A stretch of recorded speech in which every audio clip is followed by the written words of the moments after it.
Hey guys, it's A, and oh my god, tagal ko na hindi ginagawa yung intro na yan, but today is December 2, today is a Saturday, and it's currently 12:21 p.m.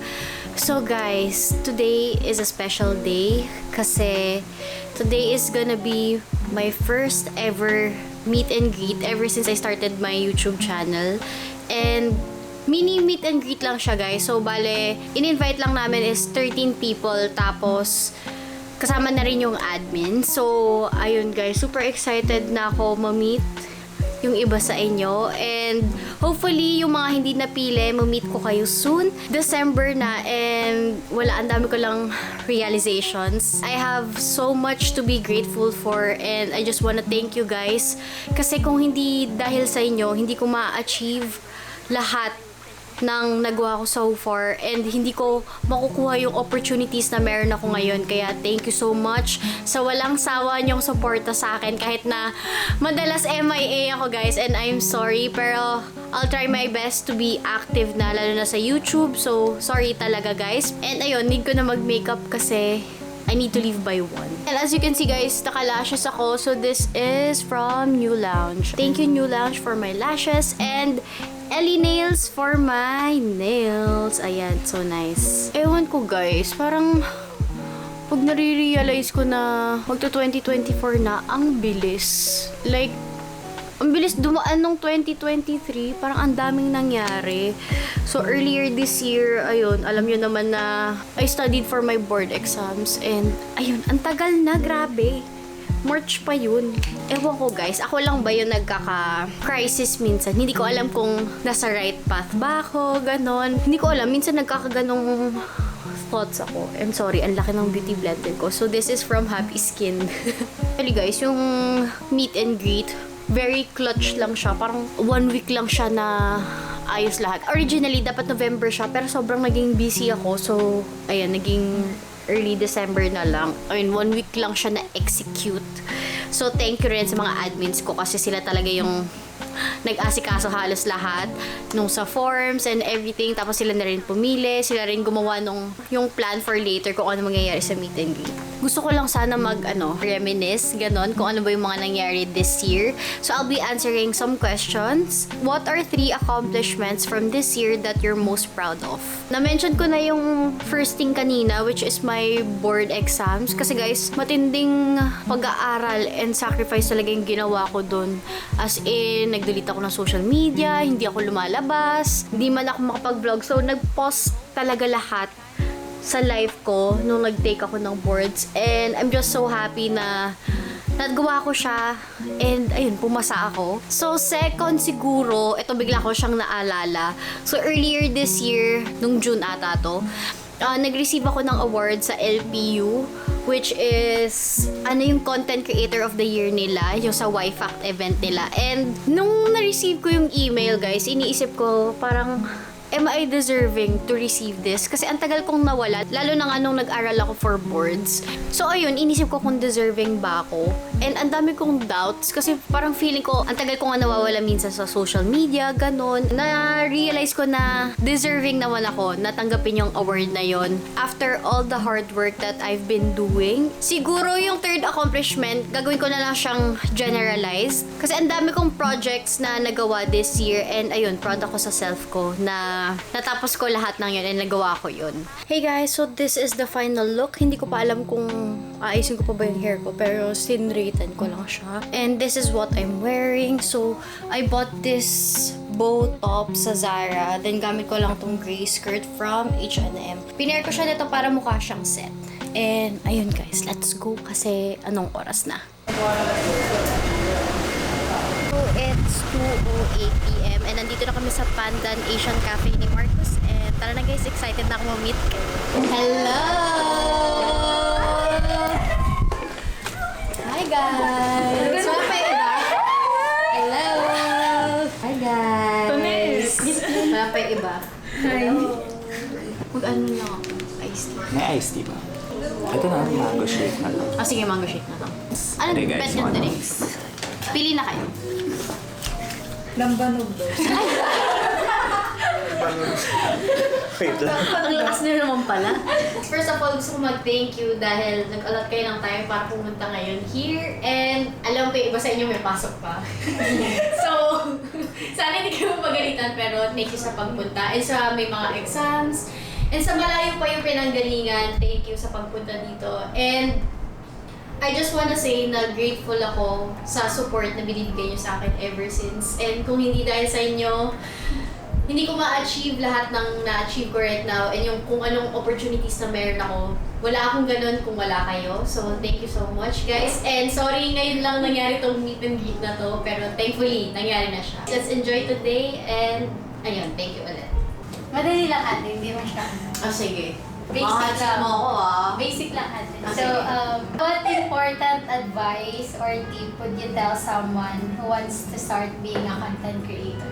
Siguro, tip or advice ko is huwag kayo pangunahan ng takot kung magko-content create kayo. Kasi yun yung issue ko before, natatakot ako na, baka pagtawanan ako, ganun, or i-bash ako na, ano ba naman kino-content ito, ganyan. Tinanong ko yung mga friends and family ko kung tingin nyo ba kaya ko. And ayun, sila yung nag-build up ng confidence ko para gawin yun. Kung gusto nyo mag-content create guys, gawin nyo lang, huwag kayong magwakapigil sa ibang tao. What's one thing you are grateful for this year? Grateful for... Ano pa nga ba kayo guys? Kasi yun nga, like I said, hindi ko naman magagawa na ng to kung hindi dahil sa'yo. Are you contented with your life right now? Why? Actually, oo. Like in terms of sa family and friends, okay na okay ako. Circle of friends ko, I receive the love and support na kailangan ko. Then, hindi lang sa kanila, pati na rin sa inyo, yung support nyo and love na binibigay nyo sa akin. Sobrang nakaka-overwhelm. Super grateful ako sa lahat ng achievements and opportunities. Then, what's your goal for 2024? More projects and wala ko kasi magkaroon ng sariling place. So, sana magawa ko yun. Then, best sister advice about life. About life. Siguro one thing na na-realize ko this year is to choose your friends wisely. Ayun talaga kasi sila yung magiging support system mo, sila yung makakasama mo through ups and downs. So, ayun, piliin nyo talaga yung friends nyo. And what makes you genuinely happy recently? Ito, nanamit ko kayo. I message siya, Hi Ate A, among all the content you've created, is there a particular piece or project that holds a special place in your heart? Yung sa acne journey ko. Kasi doon ko na-realize na, ang dami pala talagang nakaka-relate sa akin. And nagko-comment sila na parang nagkaroon sila ulit ng confidence kasi napanood nila yung sa video. So, ayun, doon ako natutuwa. Last na ate, what is one advice you wish you had received sooner? To not overthink things. Kasi yun yung minsan nakakabaliw isipin na paano kung mangyari ganito, ganyan. Harapin mo na lang siya as is, huwag mo masyadong i-overthink kasi nakaka-anxious minsan isipin kung ano pang pwedeng mangyari. Yung po na acne journey. Tapos, Dun muna start. tapos yung mga friends ko po kasi puro pictures nyo. Tapos, yun po, biningwatch ko po yung YouTube nyo hanggang sa... Hanggang ngayon, nagsusupport po ako. Thank you! Ikaw, Reza. Ako naman po, yung sa acne journey din po, kasi nakaka-relate po ako nung pandemic, sobrang dami po talaga acne. And ano rin po, yung sa gym, sa workout yung sa home workout, and din po. Tapos nag-post po palang isang buong araw ko po ata pinanood lahat ng videos. Oh my God, thank you! Din ko po kayo lahat. Ikaw, Crystal Ann. Ano po, nung pandemic din, and nakita ko lang po sa YouTube suggestion yung ano. Ako na po nakitang video niya yung kayo pong dalawa ni Kuya Cesar, yung ano po, pale quarantine date lang. Okay, oo. Tapos yung nagtanong po kayo ng mga questions. Ay, nag-answer pala. And ayun po, sunod-sunod ko na po pinanood lahat ng mga video niya. Patingin. Siguro po yung sa medtech vlogs. Since medtech rin. Medtech ka rin! Ano year ka na? Third po. Lapit na. Oh my God, yan yung pinakamahirap. Good luck! Ayun po, ang saya lang po panoorin yung pandemic vlogs din po na medtech. Ako ate, random search po ako sa YouTube ng Paskuhan vlog po. Tapos yung Paskuhan po ninyo yung lumabas. Tapos nag-start na po doon, nag-binge watch na rin po ako hanggang ngayon po. Yun sa akin po, mahilig po kasi ako mag-makeup. Tapos nag-search po ako ng parang pang-school lang po, sabi ko. Kasi pandemic po yun. Sabi ko, baka bawal yung sobrang dami eyeshadow. Search po ako ng simple summer, mga ganun po. Tapos lumabas po yun sa Ay, yung first video ko. Oo. Okay. Tapos tuloy-tuloy na po yun. Hanggang sa inanong ko kita, search po kita sa Twitter, tapos sa Instagram. Tapos tinanong ko sa friends ko po. Tapos sabi niya, ay oo, nakafollow ako sa kanya sa IG. Tapos sabi ko, ay ganun ba? Sige, ganun na lang din. Hanggang sa andito na. Ikaw, Mary Ann. Pressure. Ano po, yung sa ano po. Naniniyak siya. Okay lang. Yung sa ano po tayo, yung makeup. Yung unang vlog po. Vlog, ayun okay. po. Kasi mahilig po akong makeup din. Kaya ayun, tapos sunod-sunod na po yun. Ikaw Ako yung sa... akin po, nung una po kasi, nag-scroll lang po ako sa IG and then pumunta po ako sa search button po ng IG na meron po, di ba meron po mga recommendations doon. Nakita ko po yung post ni Ate Ariana around early 2020 po noon. And then sobrang ganda niya po. Oh my gosh, she's so pretty po. Tapos sinik ko yung profile niya and then I stalked her that time. So meron palang YouTube account siya. Tapos so super interested ko yung kay Ate A that time. Nanood ako ng vlogs niya as in lahat talaga nung time niya. As in wala akong time na hindi ko pinalagpas na vlogs niya. Like pagbago, papanoorin ko agad. So ayun, nag-start talaga na magustuhan ko si Ate A. Kasi di pa ako minig muna talaga ng mga Filipino vloggers. Si Ate A lang talaga yung nagustuhan ko sa lahat ng Malaki naman ako. Dahil yung exposure kasi. Ikaw habang airtime. Ako Ikaw, yung sa Bianca. yung sa styling, yung denim pants. Yung mga... Ay, sa Levi's. Okay. Kasi mahilig ako mag-pants. So, nung nakita ko yun, in-stock kita sa IG. Tapos sabi ko, yung ganda ng fashion sense niya. Actually, Nakita mo na. yung necklace mo na cross, hinanap ko. Pero hindi naman same. Pero halos Ayun. Ikaw, Rosalie. Ako po, nung yung kapatid ko po, pinapanood niya po yung vlog niya sa akin, tapos...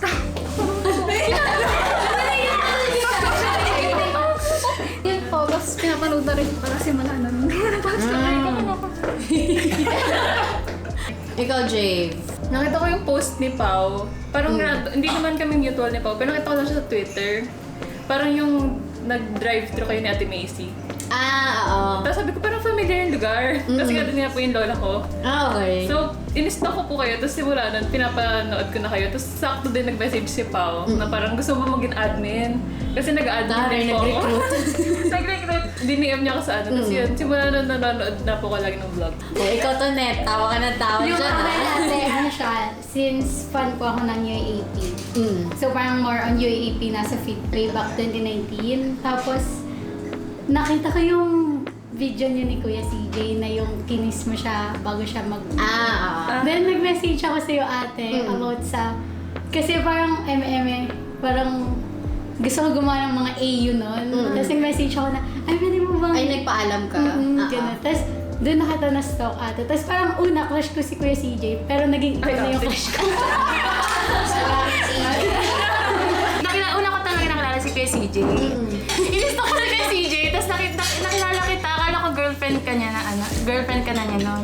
Pero nire-reveal na nga niya, di ba parang nagsasama na yun. Tapos yun, tapos nag-vlog ka pala. Doon ko, yung Instagram dapat, lang siya dump ng pang fan girl. Tapos pinalaw niya siya kinabukasan.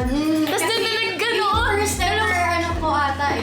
Opo, fan page. Tapos pinalo niya, tapos sabi ko, sige, tuloy-tuloy ko na. Tapos ikaw na yung sinuport ko talaga. Yun, thank you, Pao. Ayun guys, mga hindi nakakaalam, si Pao, isa, ng Aliana Fam. Kaya kung wala si Pao. She's the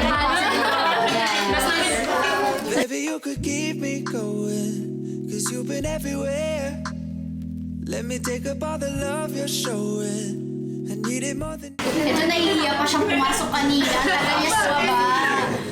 Kasi naabutan na lang namin siyang bumaba kami. Ayaw niya pumasok. My issues are nauseating. I don't wanna bring you down. I just wanna be free from the freak.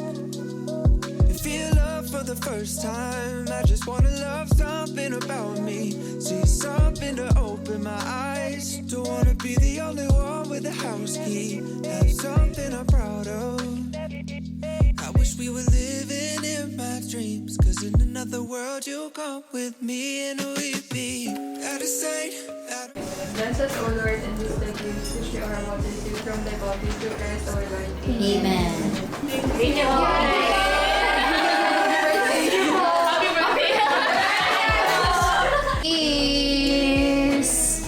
out of sight, out of mind, out of sight, out of mind, out of mind. Okay. Picture with Kuya CJ. Ate A speak with K Brand. Brand post.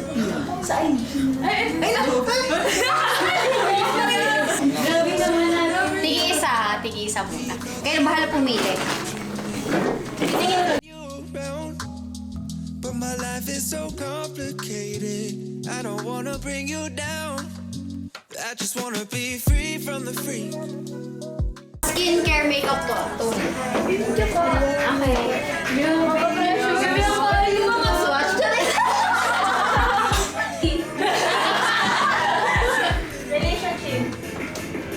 Situationship.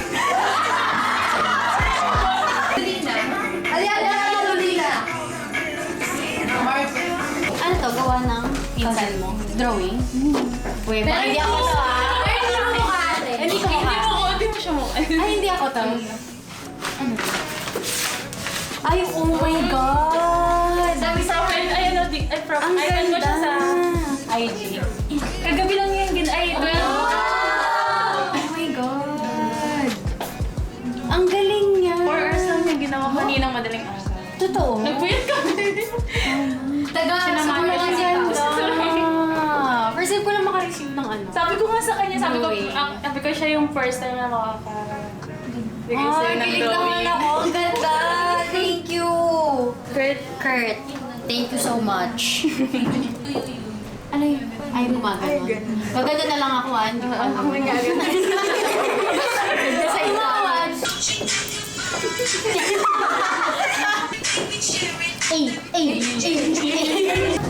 Natatawa ako sa walang pasok. And first of all guys, gusto ko sana mag-thank you dahil nag-allot kayo ng time para pumunta dito ngayon. And thank you sa effort nyo na kahit yung iba galing pa sa malayo, pumunta talaga kayo here. Pero ayun guys, thank you so much sa lahat ng support and love na binibigay nyo sa akin. And dahil dyan, Christmas ngayon, Christmas season, gusto ko rin sana mag-give back. And ayan, meron kayo tigi-isang GC. Merry Christmas!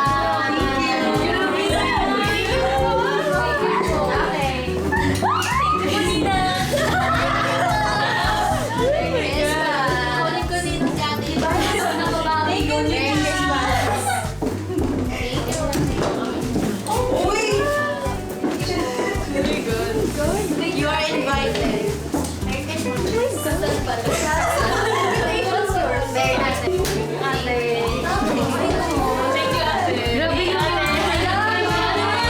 Thank you, ate. Kasi since 2019, di naman to mabubuo kasi hindi dahil din sa'yo. Yun, kaya thank you. Thank you, Pao. Thank you. Mahal ka na. Love you guys. Thank you. And happy Mansari din bukas.